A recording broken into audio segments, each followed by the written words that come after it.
The cruelest thing about growing old is realizing some people stop seeing you as a person and start seeing you as a future inheritance.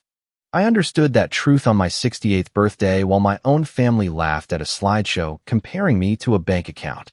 The dining room glowed with soft amber light from the chandelier Thomas had installed 20 years earlier, back when this house still sounded full of love instead of careful politeness. Outside the wide lakefront windows, the water reflected the fading colors of an October sunset, calm and beautiful in the way only quiet places can be. I had spent 3 days preparing that dinner. 3 days marinating the roast, polishing silverware, arranging pale roses in crystal vases, and making Daniel's favorite bourbon pecan pie from scratch, even though my arthritis made rolling dough painful these days. The house smelled like cinnamon, rosemary, and candle wax. It smelled like effort, like motherhood. Melissa swept into the dining room wearing a cream-colored cashmere dress that probably cost more than my first car.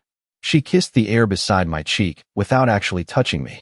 "Everything looks gorgeous, Evelyn," she said with that perfectly rehearsed smile that never quite reached her eyes. Daniel followed behind her carrying 2 bottles of expensive wine. He barely looked at me before checking his phone. My granddaughter Sophie hugged me tightly, though. That girl still hugged like she meant it. "Happy birthday, Grandma," she whispered against my shoulder.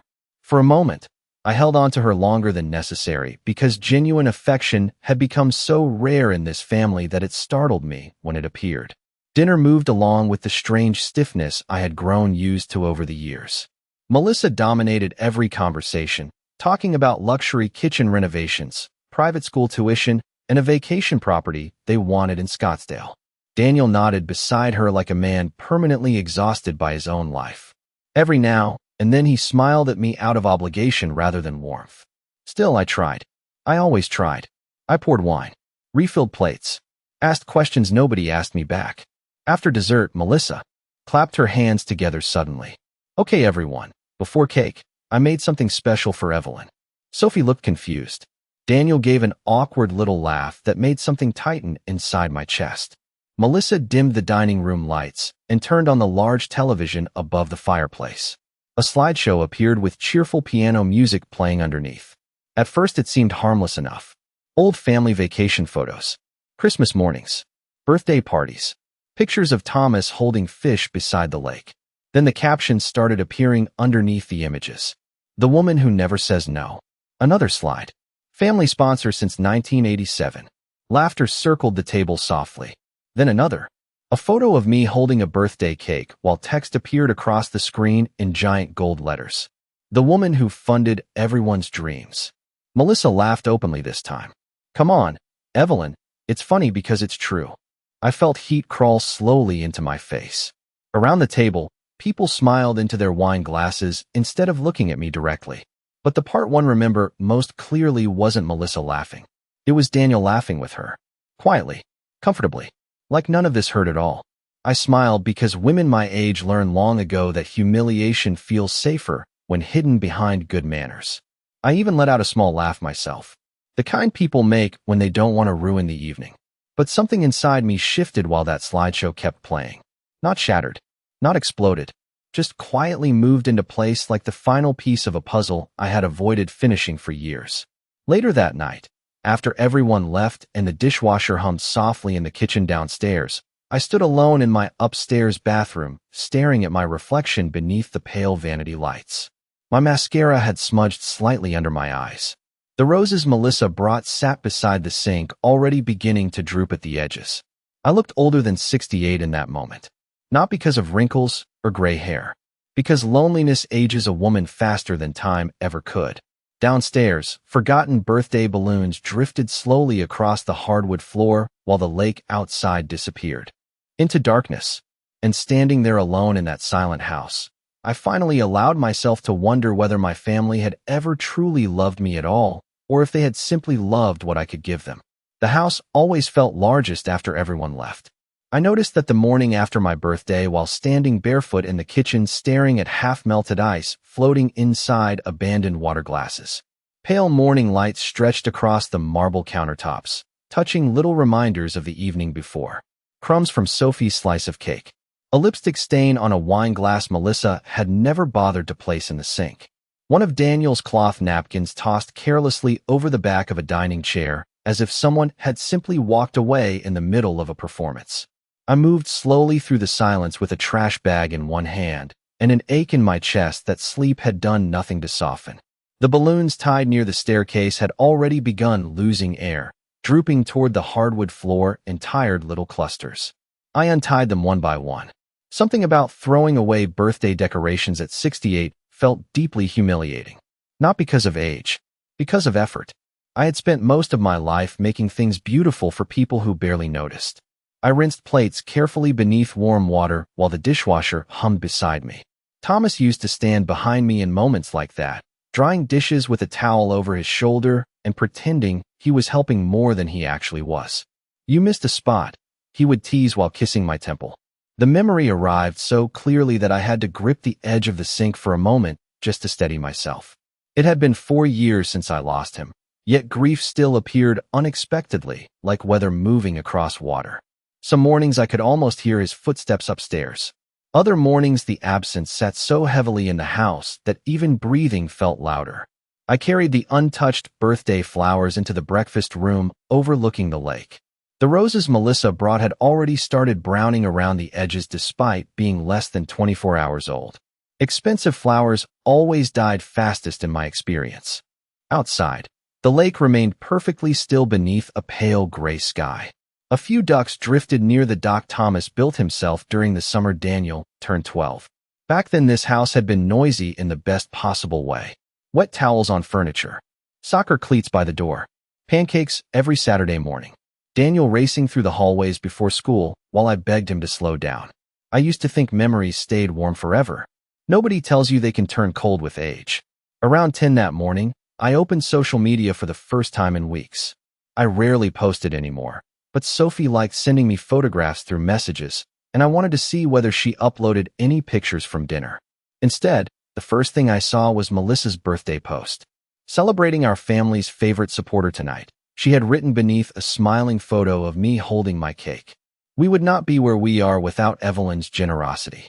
Thousands of tiny heart emojis filled the comments section. "Beautiful family. Such a blessing. You are lucky to have her." I stared at the screen longer than I should have because suddenly I realized something unsettling. Melissa understood appearances better than emotions. Publicly, she praised me. Privately, I was reduced to a joke in a slideshow. A sponsor. A wallet with gray hair. My phone buzzed softly against the kitchen counter. Daniel. For one foolish second, my heart lifted. I thought perhaps he was calling to apologize for the slideshow. Maybe he realized how uncomfortable it had made me. Maybe he remembered I was still his mother before I became part of his financial stability. "Morning, Mom," he said distractedly the moment I answered. I could hear traffic in the background. "Listen, quick question. Did you ever decide whether you are renewing the dock repairs before winter?" I blinked slowly. "Good morning to you too." A pause followed. "Right. Sorry. Good morning." Then immediately, "The reason I ask is because if you are not planning on fixing it, there is no point putting more money into the place." The place. Not your home. Not Dad's house. Not the lake house where every Christmas morning of his childhood happened. Just the place. I looked through the breakfast room windows toward the water while my stomach tightened quietly. "I have not decided yet," I answered carefully. "Well, you probably should before the property taxes increase again," Daniel said. Melissa was saying waterfront values are climbing fast out there. Melissa was saying. Melissa thought. Melissa wanted. Lately my son sounded less like himself and more like an extension of his wife's opinions. "Did you enjoy your birthday at least?" he asked suddenly, almost like an afterthought inserted from guilt rather than concern. I looked down at the wilted roses sitting beside me. "It was memorable," I said softly. Daniel laughed once, relieved by my calm tone. "Good. That is good. Anyway, I have got to run. We will come by again soon." But even as he said it, I knew he would not. Not unless there was a reason connected to money, property, tuition, renovations, or emergencies. After the call ended, the silence inside the house returned heavier than before.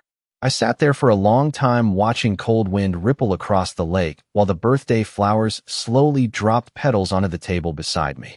And for the first time in years, I stopped making excuses for them inside my own mind. 3 days passed before I heard from them again. Not because anyone wanted to check on me, Not because someone wondered whether I had eaten dinner alone or whether the silence inside this house had started swallowing me whole. Melissa called because she needed a recommendation for an interior designer. I stood in the laundry room folding towels when her name appeared across my phone screen. For a moment, I considered letting it ring. Then years of habit answered for me before self-respect could catch up. "Hi, Melissa," I said quietly. "Evelyn, thank goodness you picked up," she replied with the same bright urgency people use with customer service representatives. "You remember that designer who renovated the Collins estate a few years ago? The one with the incredible marble kitchen?" I stared down at one of Thomas's old fishing towels folded neatly in my hands. "I believe so." "Perfect. Daniel and I are thinking about updating the downstairs in spring, and I knew you would have the contact information somewhere." Of course she did, because for years I had become the family archive. The fixer. The woman who remembered birthdays, recipes, account numbers, school schedules, doctor recommendations, and emergency contacts while everyone else simply lived inside the comfort I created. "I can look later," I answered. "Wonderful." She paused only briefly before adding, "Oh, and Sophie mentioned you seemed a little quiet after dinner. I hope you were not offended by the slideshow. Everybody thought it was hilarious." Everybody. Such a convenient word when nobody wants responsibility attached to cruelty. I leaned against the washing machine and closed my eyes for a moment. It was certainly memorable. Melissa laughed softly, relieved again by my calmness. "You always have such a good sense of humor. Honestly, I do not know how I would survive aging without your grace." Aging. Another word disguised as politeness. By the time the call ended, I realized she had spent nearly 12 minutes speaking without once asking how I was doing. That night, I opened the hallway closet searching for extra blankets before the colder weather arrived. Buried behind old board games and Christmas storage boxes sat a faded cardboard container labeled Daniel College Years. I carried it into the living room and placed it beside the fireplace. Dust floated through the lamplight as I opened the lid carefully. Inside were pieces of a life I barely recognized anymore. Report cards, soccer trophies, handwritten Mother's Day cards with crooked little letters. One crayon drawing showed our family standing beside the lake house beneath a giant yellow sun. Mommy, Daddy, me. I sat there for nearly an hour holding those papers in my lap while the fire crackled softly nearby. Children love so completely when they are young. They reach for your hand automatically. They tell you secrets before bedtime. They believe your presence alone can fix almost anything. Somewhere along the way, adulthood teaches people to measure relationships differently. By usefulness, by convenience, by financial value. Around 9 that evening my phone buzzed. Again, with a family group message. Melissa had sent photographs from a luxury furniture showroom downtown. "Thinking about this style once we eventually redo the lake house," she wrote beneath the images. I stared at the words "eventually redo the lake house," while something cold settled deeper inside my chest. Not if, not maybe, as though ownership had already quietly transferred in her mind. Daniel replied moments later. The open floor plan would look incredible there. There. Not home. Not Mom's house. There. I did not respond. Instead, I set my phone face down on the coffee table and listened to the wind brushing softly against the windows. Thomas used to say that lakes carried sound differently at night. Softer. Lonelier somehow. The next afternoon I drove into town for groceries and stopped at Bellamy's Market, the same little family-owned store where I had been shopping for almost 30 years. Halfway through the produce aisle, I heard Melissa's voice before she noticed me. She stood near the wine section speaking to 2 women from her charity board luncheon circle. Perfect hair. Perfect coat. Perfect smile.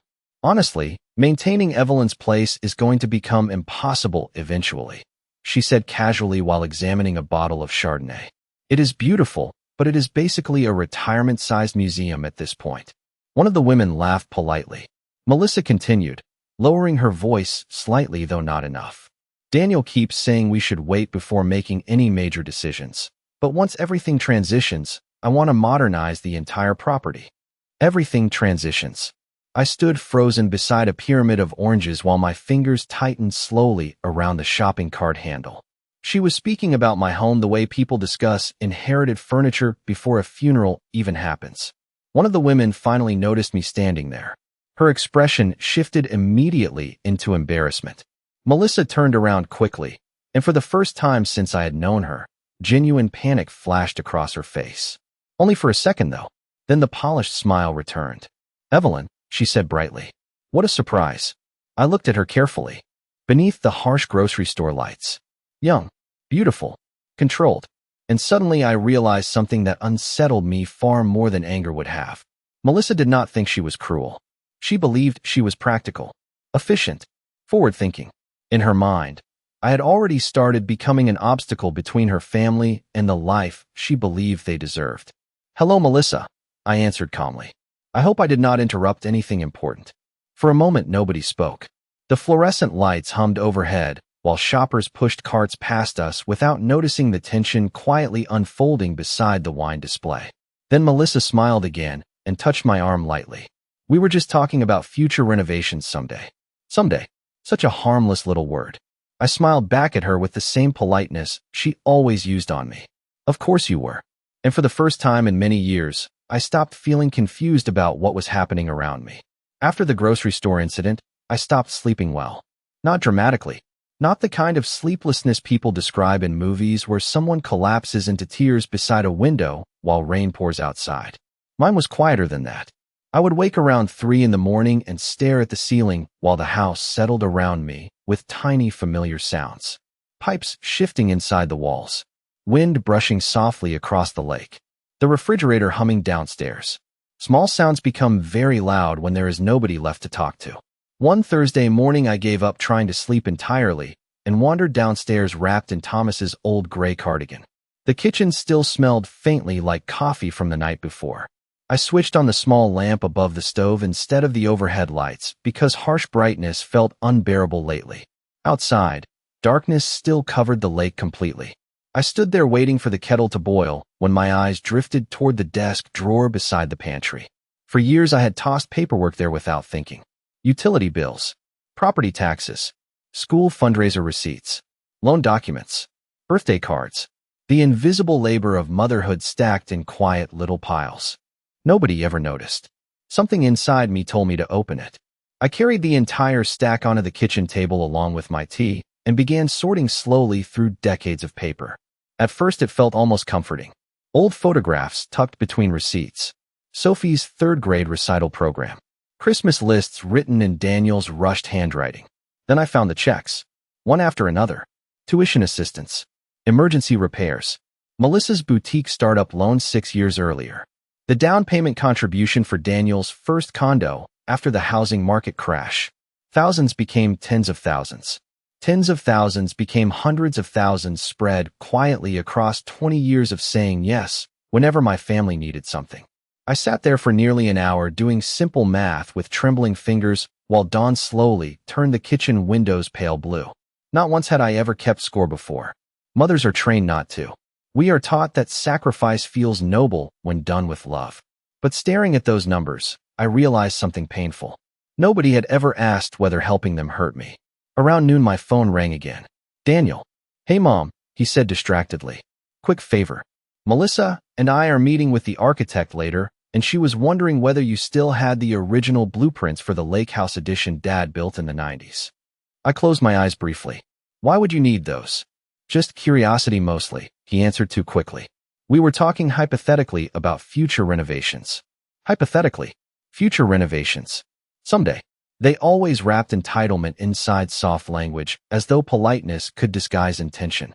"I would have to look," I answered carefully. "Okay. No rush." Then silence. Not warm silence. Not thoughtful silence. The kind that exists when someone has already gotten what they wanted from the conversation. Before hanging up, he added casually, "Oh, Melissa found an incredible designer in Chicago who specializes in modern waterfront properties. You would love her work. You would love her work." I looked around the kitchen, Thomas and I built together piece by piece over 38 years. The handmade oak cabinets. The antique brass drawer pulls we searched 3 states to find. The breakfast nook where Daniel did homework every afternoon after school. They talked about this house the way strangers discuss remodeling an investment property they have not purchased yet. That afternoon, I drove to the bank downtown because I suddenly needed to see numbers clearly instead of emotionally. Richard Coleman had managed our family accounts for almost 30 years. He attended Daniel's graduation party. Sent flowers when Thomas passed away. The kind of man who still wore pressed suits and wrote thank you notes by hand. When I entered his office, surprise crossed his face immediately. "Evelyn," he said warmly while standing to hug me. "You should have called ahead." I did not want to change my mind, I admitted quietly. Something about those words made his expression shift slightly. He closed the office door behind me before sitting down across the polished mahogany desk. "What is going on?" he asked gently.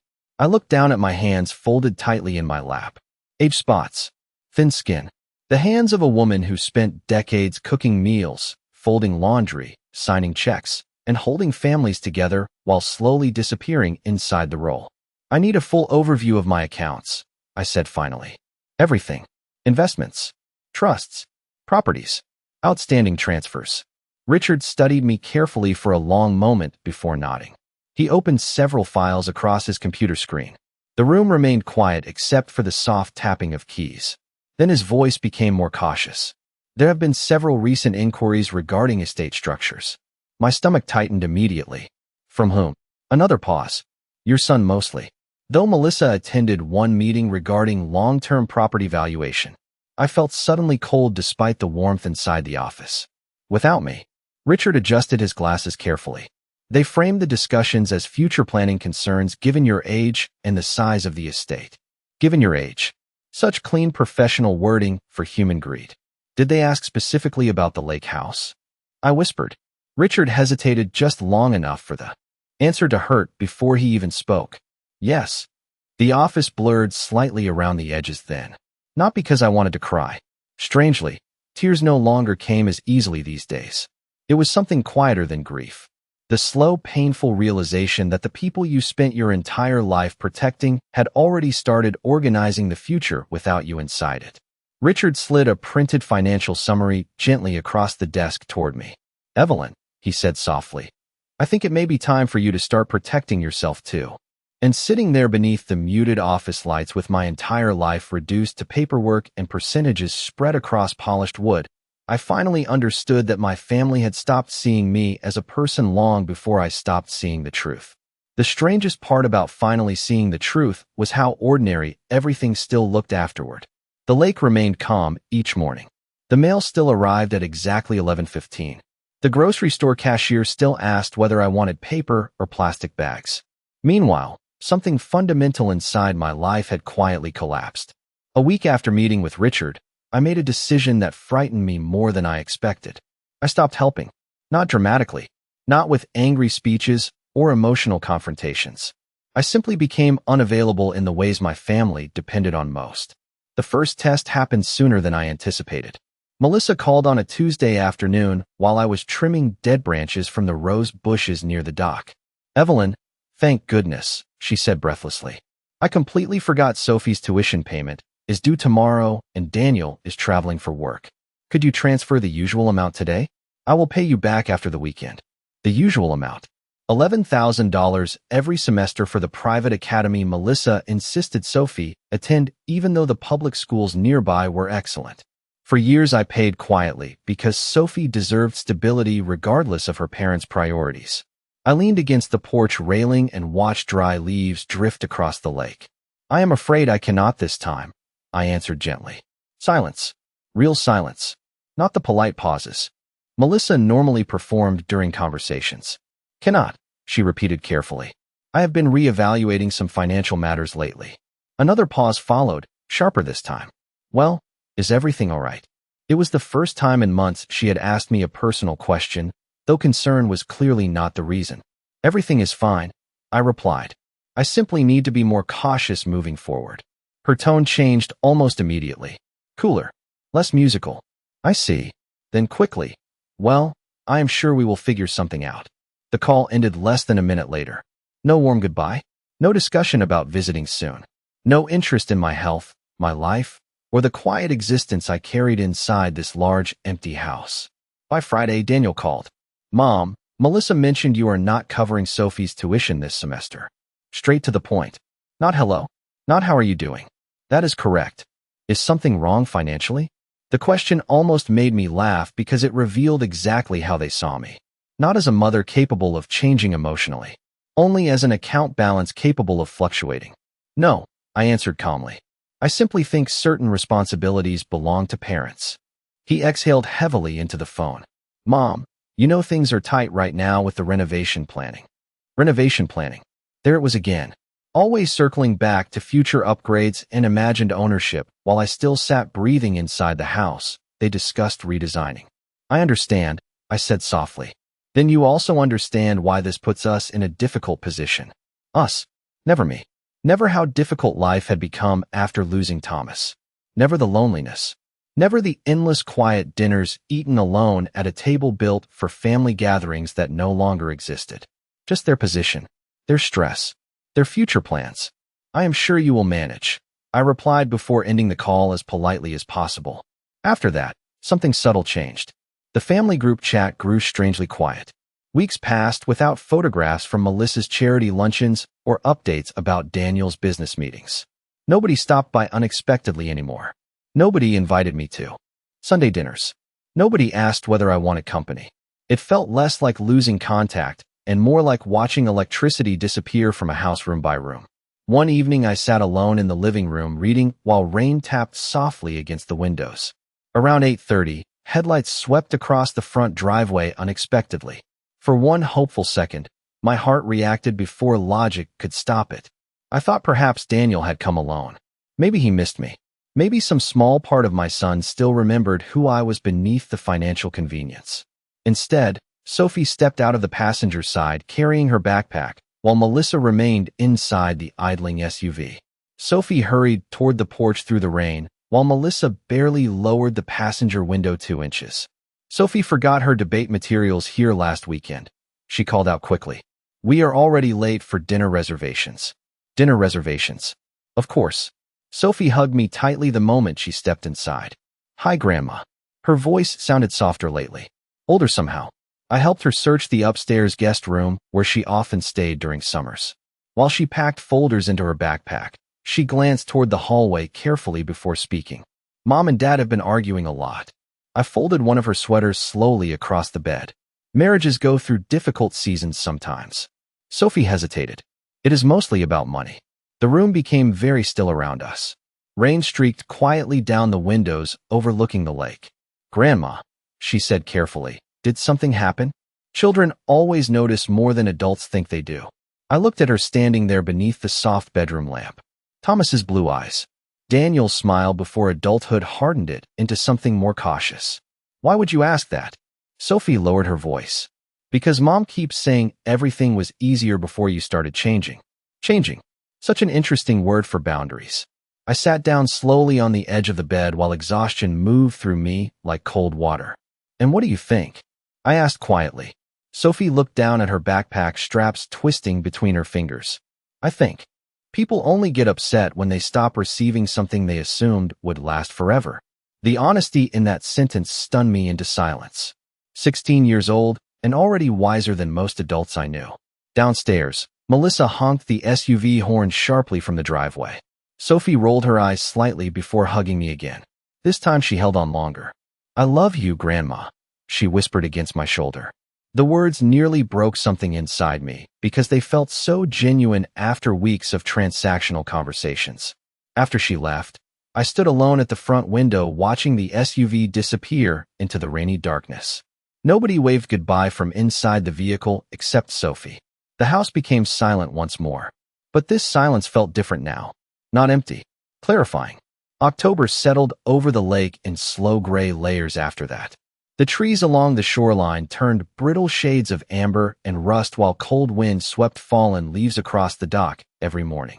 I stopped trying to keep up with them after a while. Some things are exhausting only because you are pretending they still matter. My family remained distant. Not openly cruel. That would have been easier somehow. Cruelty at least requires emotion. What they offered instead was indifference carefully disguised as busyness. Daniel texted occasionally with practical questions about property insurance or contractor recommendations. Melissa sent links to charity auctions and boutique openings without asking whether I wanted to attend. Weeks passed without anyone sitting across from me at the dinner table. Yet strangely, I felt calmer than I had in years. Painful truths create a different kind of peace once denial finally dies. One rainy Monday afternoon, Richard called asking whether I would stop by his office again. There are several documents I think you should review personally, he explained gently.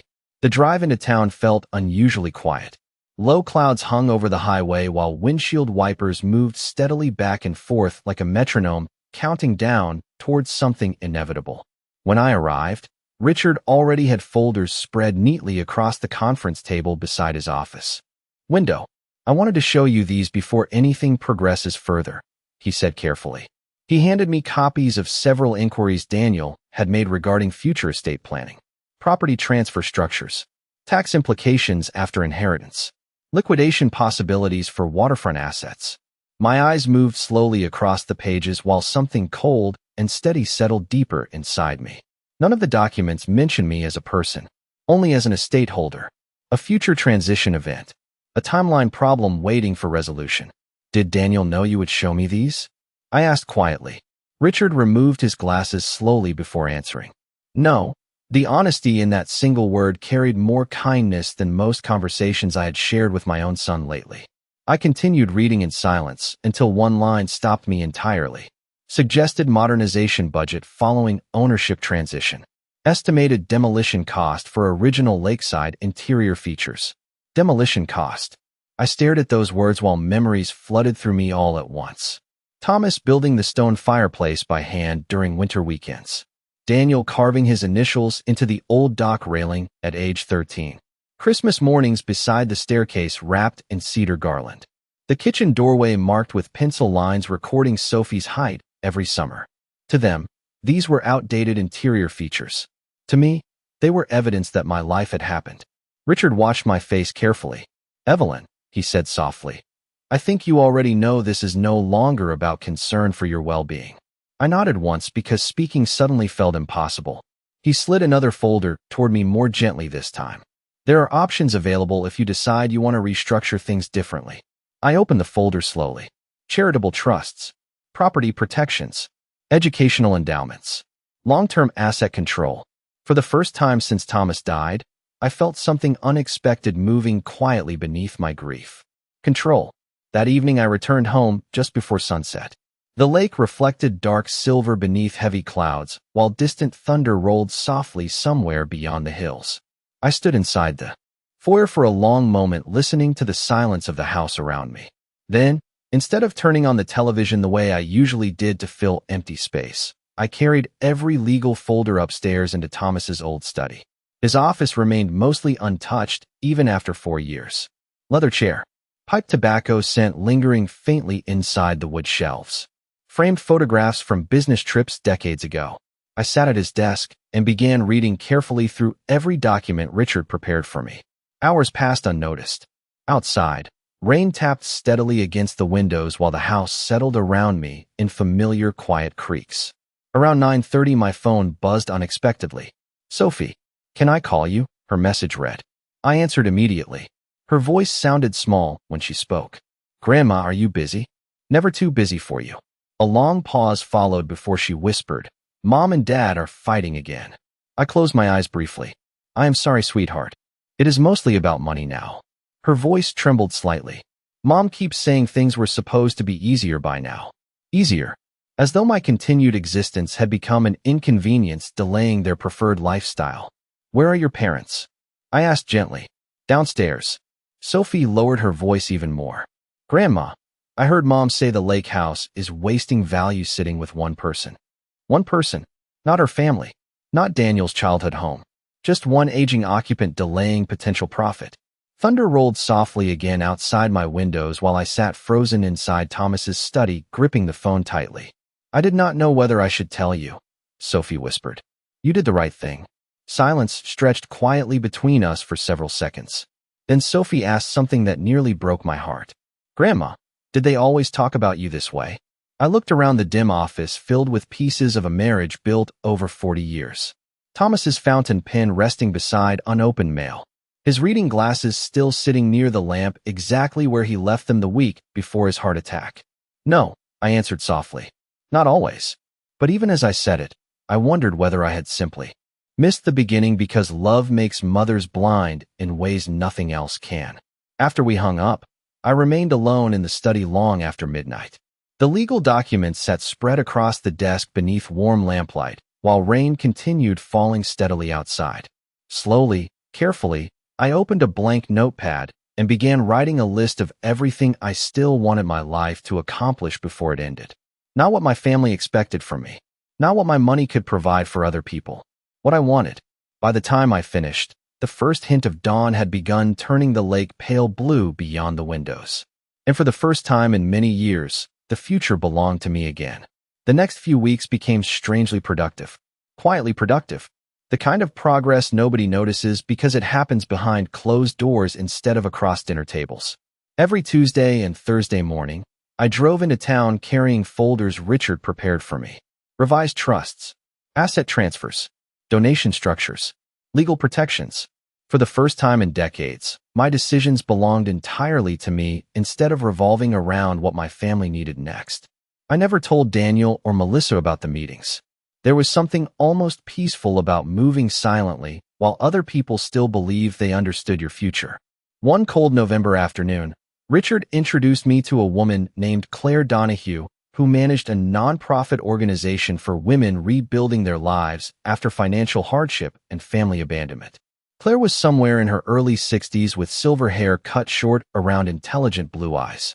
She reminded me of the kind of women who survive difficult things without turning bitter afterward. We toured one of her transitional housing properties together near the edge of town. It was modest but warm. Fresh paint, soft yellow lamps near the windows, shelves filled with donated books. A little girl sat at the kitchen counter coloring while her mother folded laundry nearby. Nothing extravagant, just safety, stability, dignity. Claire noticed me studying the lake photographs hanging in the hallway. Most women who come here have lost more than money, she said. Quietly. Usually they have lost the feeling that they matter to anyone anymore. The words settled deep inside me because I understood them immediately. By the time we finished touring the property, I already knew what I wanted to do with the lake house. Not erase it, not sell it. Transform it into something meaningful instead of letting it become another luxury renovation project for people who no longer saw emotional value in anything. That evening I sat beside the fireplace with a notebook in my lap while snow drifted softly outside for the first time that season. I wrote for nearly 3 hours. Scholarship funds, property conversion ideas, long-term educational trusts, conditions for inheritance, future protections for Sophie. Every sentence felt less like revenge and more like reclaiming authorship over my own life. Around 9 o'clock, my phone rang unexpectedly. Daniel. I almost let it go to voicemail before answering. Hi, Mom, he said cautiously. Melissa and I were thinking maybe we should come by Sunday. It has been a while. A while. 6 weeks exactly since anyone visited without needing money or paperwork. That would be nice, I answered calmly. He hesitated before continuing. Actually, there is something we wanted to discuss with you too. Of course there was. I stared into the fireplace while flames reflected softly across the dark living room windows. What is it? Nothing serious, Daniel replied too quickly. Just long-term planning stuff. You know, making sure things are organized properly. Organized properly. Human beings become very creative when disguising greed as responsibility. Sunday arrived cold and bright with thin snow covering the dock and tree branches around the lake. I spent the morning baking cinnamon bread mostly because the house felt less lonely when it smelled alive. Around noon, Daniel and Melissa finally arrived carrying expensive coffee drinks and exaggerated smiles. Melissa hugged me tightly the moment she entered. Evelyn, you look wonderful, she said warmly. Have you done something different with your hair? Compliments appeared whenever anxiety entered the room. We sat together in the sunroom overlooking the frozen shoreline while Melissa admired furniture she once called outdated. Daniel asked careful questions about my health, my sleeping habits, whether maintaining the property felt overwhelming during winter. The performance almost would have worked if I had not already seen the documents discussing demolition costs. Mom, Daniel began finally while stirring his untouched coffee. Melissa and I have been thinking about the future lately. There it was. I waited quietly. This house is obviously a huge responsibility, he continued, especially for one person. Melissa nodded sympathetically beside him.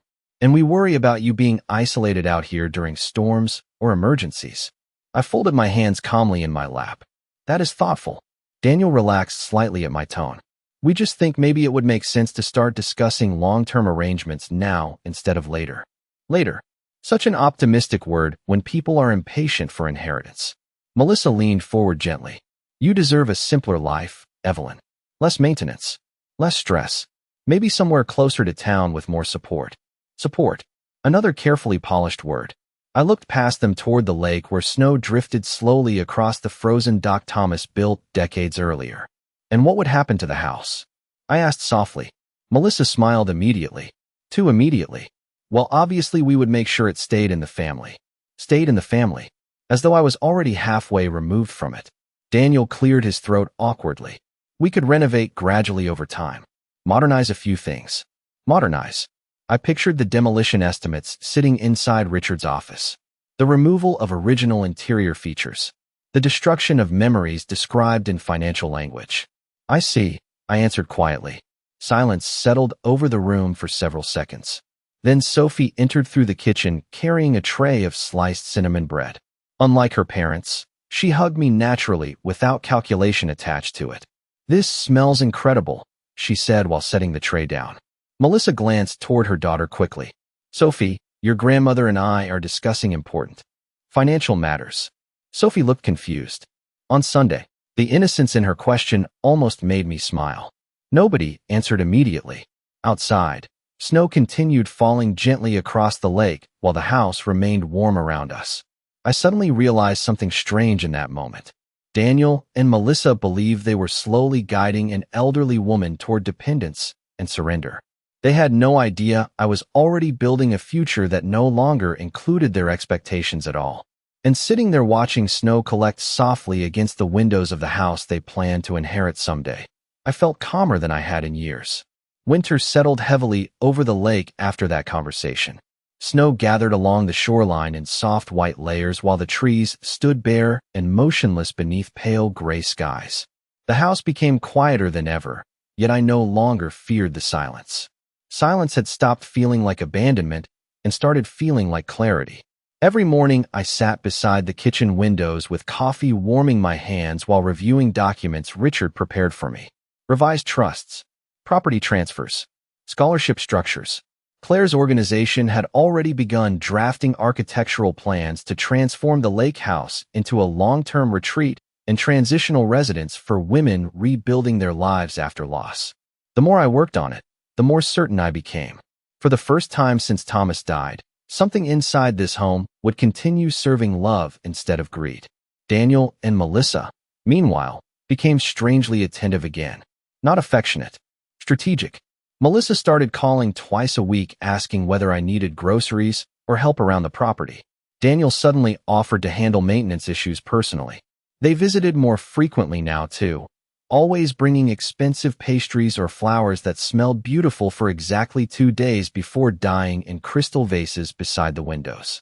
One Saturday afternoon, Daniel arrived alone, carrying a toolbox over one shoulder. Thought I would check the heating system before the next storm rolls in, he said casually. I nodded and stepped aside to let him enter. He moved through the house differently lately. Not like a son returning home. More like someone inspecting a future acquisition. His eyes lingered on walls, floor plans, storage areas, measuring possibilities silently. While he worked downstairs, I sat in the living room reviewing paperwork near the fireplace. After nearly an hour, Daniel appeared in the doorway holding 2 mugs of coffee. Thought you could use this, he said. The gesture almost hurt more than the cruelty, because it reminded me of who he used to be before adulthood turned every interaction transactional. He sat across from me quietly for several moments before finally speaking. Mom, can I ask you something honestly? I lowered the papers slowly into my lap. Of course. He stared into his coffee mug instead of looking directly at me. Have you changed something financially? There it was. Straight to the center at last. Why would you ask that? He hesitated. Melissa noticed you have been different lately. Different. Such an uncomfortable word for people losing access to control. Different how? More private, he admitted carefully. More distant. I almost smiled at the irony. A mother spends years begging emotionally unavailable people to notice her loneliness, only for them to finally recognize distance when it begins affecting inheritance expectations. People change when they begin seeing things clearly, I answered softly. Daniel frowned slightly. I do not understand what that means. But I think part of him already did. That evening after he left, I walked slowly through the house, turning off lamps one by one. The guest rooms upstairs remained untouched. The dining room sat quiet beneath the chandelier Thomas installed decades ago. Outside, snow drifted steadily across the frozen lake, while moonlight reflected faintly across the ice. I paused beside the wall near the staircase where pencil marks still recorded Sophie's height year after year. Age 6, age 9, age 12. Evidence of love measured carefully over time. My phone buzzed softly in my sweater pocket.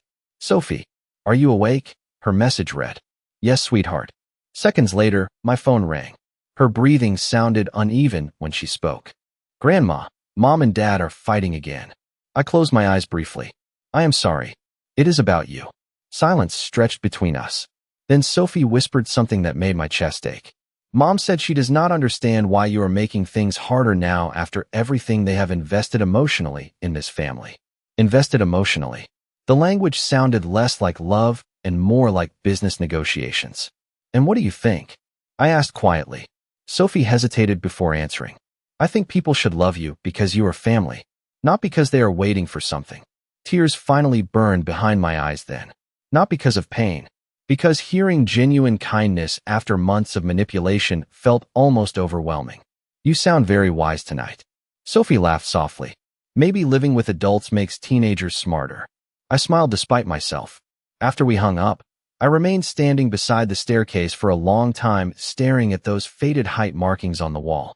Then slowly, carefully, I made the final decision. Monday morning, I met Richard and Claire together at the attorney's office downtown. Snow fell steadily outside while legal documents covered the polished conference table beneath warm office lights. The lake house transfer papers sat directly in front of me. Once signed, the property would eventually become Evelyn Harbor House, a residential retreat and educational support center for women rebuilding their lives after abandonment and financial hardship. Sophie's educational trust had already been finalized separately with strict protections, ensuring nobody could access it except her once she turned 30 years old. Daniel and Melissa would receive modest personal inheritances and nothing more. No control over the property. No authority over the trust. No access to the future they had already spent years redesigning inside their minds. Richard handed me the final pen quietly. Are you certain? He asked gently. I looked down at the papers for several seconds before answering. Strangely, I felt no anger anymore. Only sadness for what my family had allowed themselves to become. Yes, I said softly. I finally am. Then I signed my name slowly across every page while snow continued falling outside the windows, and the future my family expected disappeared forever without them even knowing it yet. Spring arrived slowly after that winter. Snow melted from the shoreline in uneven patches while pale green buds returned to the trees surrounding the lake. The house felt lighter somehow. Not because loneliness had disappeared completely, but because I no longer spent my energy pretending things were different than they were. Truth, even painful truth, eventually becomes easier to carry than denial. Construction planning for Evelyn Harbor House had already begun quietly by then.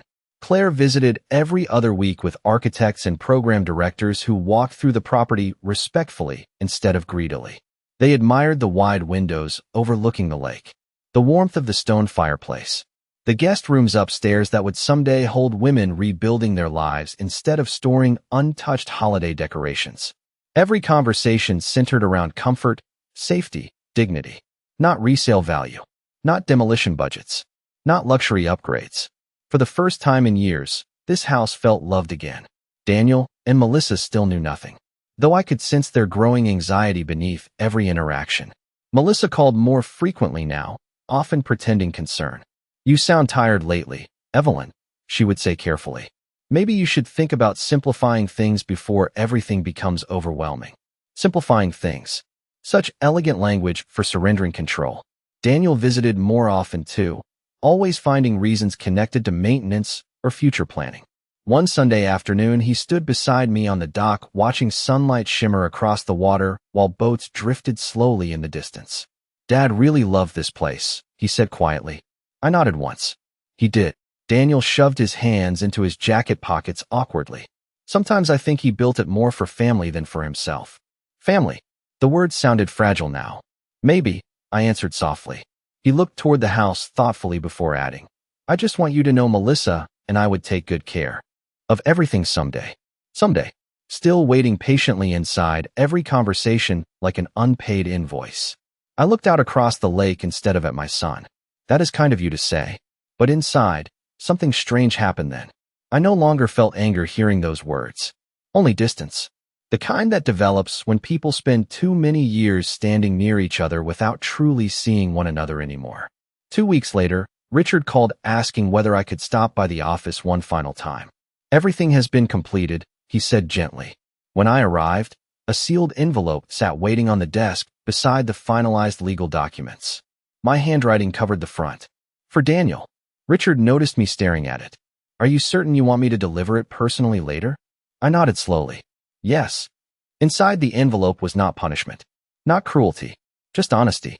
The kind mothers spend entire lifetimes avoiding, because protecting children becomes instinct long after they stop protecting you back.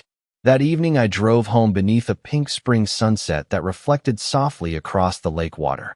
Windows stood open throughout the house, letting cool air drift through the rooms. Somewhere in the distance, wind chimes moved gently near the porch. I walked slowly from room to room, touching familiar things along the way. The staircase railing Thomas built by hand. Sophie's height markings beside the kitchen doorway. The dining room table where birthdays and Christmas dinners and ordinary Tuesday nights once filled this house, with laughter before money complicated love beyond recognition. Upstairs in my bedroom, I opened the cedar chest at the foot of the bed and removed an old camcorder Thomas bought years ago during one of his brief obsessions with recording family vacations. It took nearly 20 minutes to remember how the thing worked properly. Finally, I carried it downstairs and placed it carefully across from the living room fireplace. Then I sat quietly in the armchair facing the camera while evening sunlight filled the room behind me. For several seconds, I simply folded my hands in my lap and breathed. If you are watching this, I began softly, then. It means I am no longer there to say these things myself. My voice sounded older than I expected. Not weak, just tired in the way people become after carrying disappointment too long. I spent many years believing love meant giving endlessly. Time, money, patience, forgiveness. I thought if I kept showing up for my family, eventually I would feel chosen too. Outside the windows, lake water shimmered beneath fading light. But somewhere along the way, I stopped feeling like a mother and started feeling like an investment account people visited during emergencies. I paused then because speaking honestly still hurt even after accepting the truth. I do not blame anyone entirely. Perhaps I made it too easy to confuse generosity with obligation. Tears gathered in my eyes, but never fell. The saddest part is not that you wanted the house someday. It is that you stopped seeing the woman living inside it while waiting. Silence filled the room softly after that. Wind moved through the open windows, carrying the scent of water and pine trees inside. I would have given this family everything willingly if I had only felt loved without conditions first. My voice lowered almost to a whisper. But Sophie still looked at me like I mattered even after there was nothing left to gain. That matters more than anyone realizes. I reached forward slowly and turned off the camera. The room became quiet again except for birds singing faintly outside near the shoreline. For a long moment I remained seated beside the dark fireplace while evening settled gently around the house Thomas built for a family that no longer existed the way we once imagined. Then finally I stood, walked toward the kitchen, and opened the windows wider to let spring air move freely through every room. An elderly mother slowly realizes her son and daughter-in-law no longer see her as family, but as a future inheritance waiting to be claimed. Set inside a beautiful American lake house filled with memories, this emotional drama follows a lonely widow as she uncovers painful truths hidden beneath polite smiles, family dinners, and quiet manipulation. As the mother begins pulling away financially, the son and the daughter-in-law reveal just how dependent they have become on her wealth and generosity. These deeply emotional family stories explore betrayal, loneliness, inheritance, emotional neglect, and the heartbreaking moment when a parent realizes love inside the family has become transactional. While the daughter-in-law pushes for control over the property and the son struggles between guilt and greed, the elderly mother quietly rebuilds her strength and decides to protect her dignity before it is too late. Through slow emotional storytelling, realistic American family dynamics, and powerful moments of reflection, these family stories capture the pain of growing older while feeling invisible inside your own home. As legal documents change and hidden intentions come to light, the elderly mother discovers that true love cannot survive where entitlement replaces gratitude. Supported only by her granddaughter's kindness, she transforms her future in a way nobody expects. These family stories are filled with emotional realism, quiet revenge, difficult family relationships, and heartfelt lessons about respect, aging, money, and unconditional love. If you enjoy emotional family drama centered around mothers, sons, inheritance conflicts, toxic daughters-in-law, and powerful endings filled with dignity instead of anger, these family stories deliver a deeply moving experience. With strong emotional pacing, relatable characters, and meaningful themes about self-worth and emotional abandonment, these family stories reveal how painful it can be when family values disappear behind greed and selfish ambition. Character 1. A 68-year-old white American woman with silver hair and gentle blue eyes, wearing an elegant cream knit sweater and dark slacks. Front-facing portrait.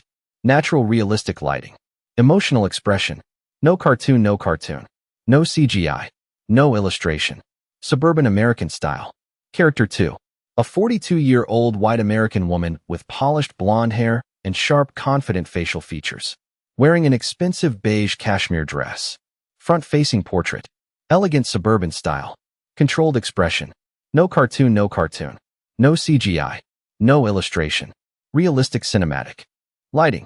1. Inside a luxurious American lake house dining room during a dramatic winter evening.